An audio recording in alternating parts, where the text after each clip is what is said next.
அகிலமெங்கும் உள்ள தமிழ் நேயர்கள் அனைவருக்கும் பரம்பரை ஜோதிடர் உங்கள் மனோ பாலாஜியின் அன்பான வணக்கம்.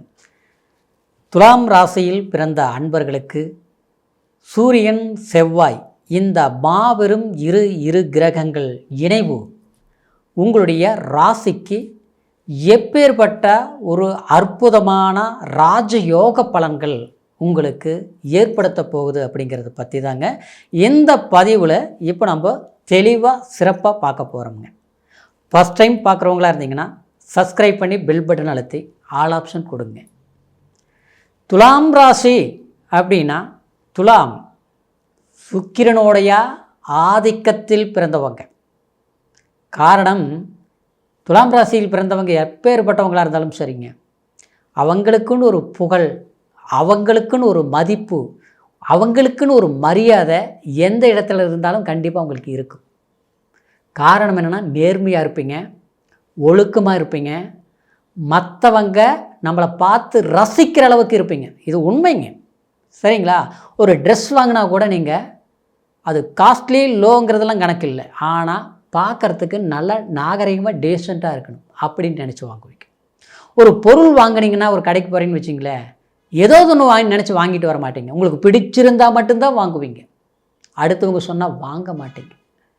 அதே மாதிரி ஒரு வீடு கட்டுறது, ஒரு வண்டி வாங்கிறது, ஒரு மொபைல் ஃபோன் எதுவாக இருந்தாலும் சரி, நீங்கள் எந்த பொருள் வாங்கினாலும் பரவாயில்லையே, நல்லா பண்ணியிருக்கிறீங்க, நல்லா வாங்கியிருக்கிறீங்க அப்படின்னு உண்மையிலேயே உங்களை பார்த்து கேட்காமல் இருக்க மாட்டாங்க. அந்த அளவுக்கு யோசித்து எதை செய்தாலும் சிறப்பாக செய்யக்கூடியவங்க இந்த துலாம் ராசியில் பிறந்த அன்பர்கள்.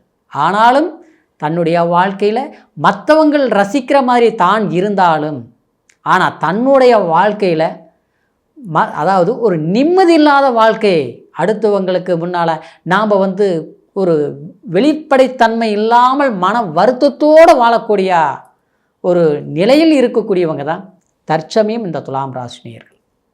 இந்த காலகட்டத்தில் இருந்து நமக்கு ஒரு மாற்றங்கள் ஏற்படுமான்னு எதிர்பார்த்துட்டு இருந்த உங்களுக்கு, உங்களுடைய ராசிக்கு 11ஆம் அதிபதி சூரிய பகவான், உங்களுடைய ராசிக்கு 2ஆம் அதிபதி செவ்வாய் பகவான், உங்களுடைய ராசிக்கு 3ஆம் பாவகத்தில் இந்த மாபெரும் இரு கிரகங்கள் இணைவு ஏற்படுதுங்க.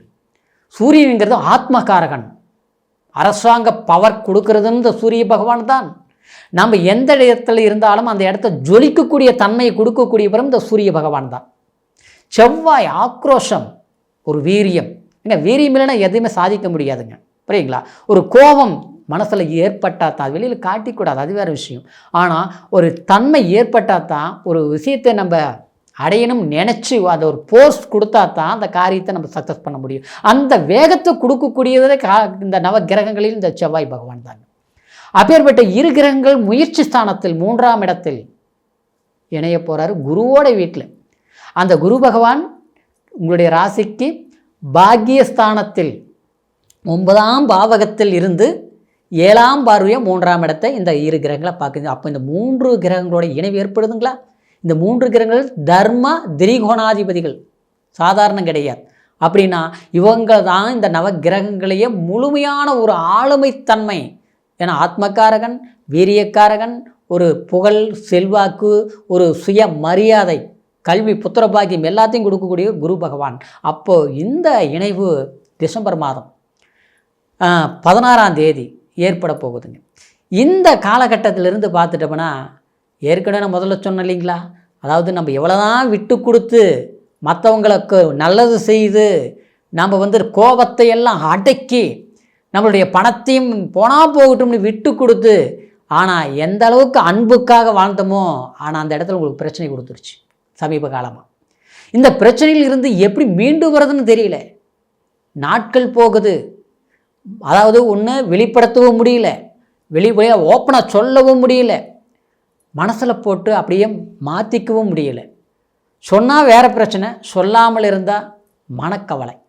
அப்படியே போச்சுன்னா எல்லாமே நம்மளை கைவிட்டு போயிடுமா அப்படிங்கிற ஒரு வருத்தம். இப்படி ஒரு சூழ்நிலையில் இருக்கக்கூடிய துலாம் ராசி அன்பர்களுக்கு இதனால் தொழிலில் சரியான ஒரு கவனம் எடுத்து முயற்சி பண்ண முடியல. நமக்கு எல்லாமே பண்ண முடியும், திறமை இருக்குது, நல்ல அறிவு இருக்குது, எந்த இடத்துல போனாலும் அந்த இடத்துல ராஜயோகம் வாழ்க்கையை நம்மளால் அனுபவிக்க முடியும். ஆனால் எப்படி வேணாலும் வாழ்கிறது வாழ்க்கை இல்லை. இப்படித்தான் வாழணும்னு நினச்சி வாழக்கூடியவங்க இந்த துலாம் ராசிக்காரர். அப்பேற்பட்ட நமக்கு இப்படி தான் வாழணும்னு நினச்சா, ஆனால் அதில் இடைஞ்சல் வந்தால் நம்ம எப்படி வாழ்கிறோம்? புரியுதுங்களா? இதுக்கு காலத்தை கடத்தினாலும், அதாவது வயசாக ஆகுது, எல்லாருக்கும் நல்லது நடக்குது, தனக்கு நல்லது நடக்க மாட்டேங்குது. நாம் அடுத்தவங்களுக்கு ஐடியா சொன்னால் அது ஓகே ஆகுது, ஆனால் நாம்ளே நம்ம முயற்சி எடுத்தால் நமக்கு அது பாதகமாக போகுது. ஆக மொத்தத்தில் விடிய விடிய யோசிக்கிறோம், அப்படி செய்யலாமா இப்படி செய்யலாமா, ஆனால் விடிந்த பிறகு பார்த்தோம்னா ஒன்றுமே புரிய மாட்டேங்குது. ஏன்னா எதாவது செஞ்சால் தப்பாக போகுதே, எல்லாம் ஓகே ஆகுது, கடைசியில் பார்த்தா ஒரு 10%, 99 சக்ஸஸ்ஃபுல், கடைசியில் பார்த்தோம்னா 1%ல் பிரேக் தள்ளி போயிடுச்சு. மறுபடியும் அடுத்த வாரம், அடுத்த மாதம், இப்படி தான் ஆகுதுங்க. சிலருக்கு பார்த்தா வேலை விஷயத்தில் எப்படி தான் இருக்குது, சிலருக்கு பார்த்தோம்னா திருமணம் சார்ந்த விஷயத்தில் அப்படி இருக்குது, சிலருக்கு பார்த்தோம்னா குடும்ப வாழ்க்கையில் ஏற்பட்ட சிக்கல்கள் அப்படி இருக்குது. சரிங்களா? இப்படி இருக்கும்போது இந்த மாற்றங்களை ஏற்படுத்தக்கூடிய ஒரு மாறுதல் தான் இந்த தர்ம திரிகோணாதிபதிகள்னு சொல்லக்கூடிய ராஜயோகம் கொண்ட இந்த செவ்வாய் பகவான் உங்களுடைய ராசிக்கு 7ஆம் அதிபதியாக வரக்கூடிய கலஸ்தரக்காரகன். குருபலம் பார்த்துருச்சா? ஏற்கனவே திருமணமாச்சு, குழப்பமாகி போச்சு. ஒரு வார்த்தைக்கு சொல்கிறேன், ஒரு துலாம் ராசிக்காரரு ஏற்கனவே நம்ம திருமணம் பண்ணணும், பணம் காசுக்காக கல்யாணம் பண்ணல, சொல்லுக்காக வாழ்க்கப்பட்டோம், ஓஹோங்கிற அளவுக்கு வாழ்ந்துருவோம்னு நினச்சி பண்ணணும். கடைசியில் பார்த்தா இன்றைக்கி ஏன்பா இது பண்ணணுங்கிற ஒரு மனக்குழப்பத்தில் வாழ்ந்துட்டுருக்கிறீங்க. அதனால் விட்டு விலகவும் முடியல, ஒன்று சேர்ந்து வாழவும் முடியல. போராட்டம், ஒன்று சேர்ந்து வாழணும், இல்லையா விட்டு பிரியணும். ஆனால் இந்த பிரச்சனையில் போயிட்டு இருந்தால் நம்ம எப்படி தான் தீர்க்கிறது? காலம் தானே போகுது, அடுத்த வாழ்க்கையை அது பண்ணலாம்னு நினச்சா எப்படி பண்ண முடியும்? இது சட்ட சிக்கல்கள் சந்திக்கக்கூடிய ஒரு மனக்குழப்பத்தில் இருக்கக்கூடிய சில துலாம் ராசினியர்களுக்கு இந்த காலகட்டத்தில் இந்த மாதிரி பிரச்சனைகளுக்கு எல்லாம் தீர்வுகள் ஏற்படும். சரிங்களா? சிலருக்கு குழந்தை வாரிசுகள் தடையாக இருந்ததுன்னா கண்டிப்பாக இந்த சமயத்தில், அதாவது தெய்வாம்சம் பொருந்திய ஒரு அமைப்பில் கண்டிப்பாக புத்திர பாக்கியங்கள் சௌபாகியம் அமையும், கண்டிப்பாக கிடைக்கும். சரிங்களா? உங்களுடைய ராசிக்கு பாக்கியஸ்தானத்தில் குரு, அதாவது நம்மளுடைய குறைகள் என்னவோ 3ஆம் இடத்தை பார்க்க, நம்மளுடைய பயணம் வெளிநாடு போகணும்னு நினச்சிட்டு இருக்கிறோம், கடவுள் புண்ணியத்தில் போய் நாம்ளும் சாதிக்கணும், நெருக்கடிகளை தீர்க்கணும், நம்மளுடைய குடும்பம் நம்மளால் வாழ்ந்த குடும்பம், ஓஹோன்னு ராஜயோகத்தில் வாழ்ந்த குடும்பம் அந்த காலத்தில் இருந்து, ஆனால் இன்றைக்கி கஷ்டப்பட்டுட்டு இருக்கிறோம். சரிங்களா? இந்த கஷ்டத்தை அதாவது நம்மளால் தான் போக்க முடியும், நாம் தான் தீர்க்க முடியும், அதுக்காக போராடி ஜெயிக்கணும். தன் சுகம் முக்கியம் இல்லை, தன் குடும்ப சுகம்தான் முக்கியம் அப்படின்னு நினச்சி போராடுறீங்க. ஆனால் அந்த பயணங்கள் சரி வர மாட்டேங்குது, நடக்கிற மாதிரியே இருக்குது, பயணங்கள் அனுகூலமாகலை. சிலர்லாம் பார்த்தா வெளிநாடு போயிட்டு பிரச்சனையாக இருக்குது, என்ன பண்ண முடியும் சொல்லு பார்க்கலாம். நாமளும் ஒரு கணக்கு போட்டு வந்தோம், இங்கே பார்த்தா நடக்கிறது ஒன்றா இருக்குது. ஒன்று பார்த்தா அங்கே இருக்கிறவங்க வீட்டில் இருந்து பார்த்தோம்னா போன் மேலே போன், பிரச்சனை மேலே பிரச்சனை, பேசுனால அலோங்கிற போது இருக்கிற நிம்மதி, வைக்கிறங்கிற போது இல்லை சண்டை தான் வருது.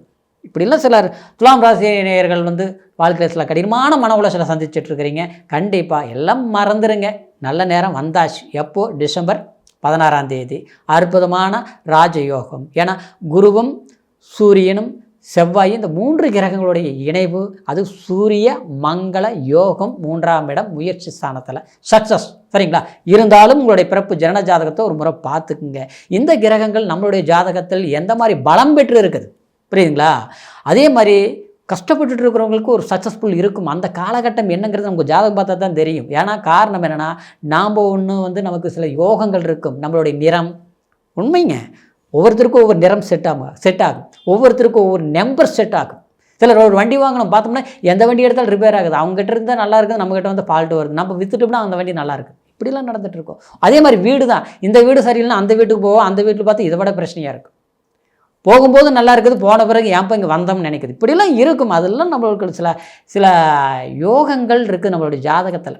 அது முழுமையாக நம்ம ஜாதகம் பார்த்தா தான் தெரியும். சரிங்களா? அதனால் என்ன தசாபுத்தி நடக்குது, என்ன பரல் அப்படின்னா ஒவ்வொரு திசைக்கு எந்த பலம் பெற்று இருக்குது அப்படிங்கிறதெல்லாம் சில இது இருக்குங்க.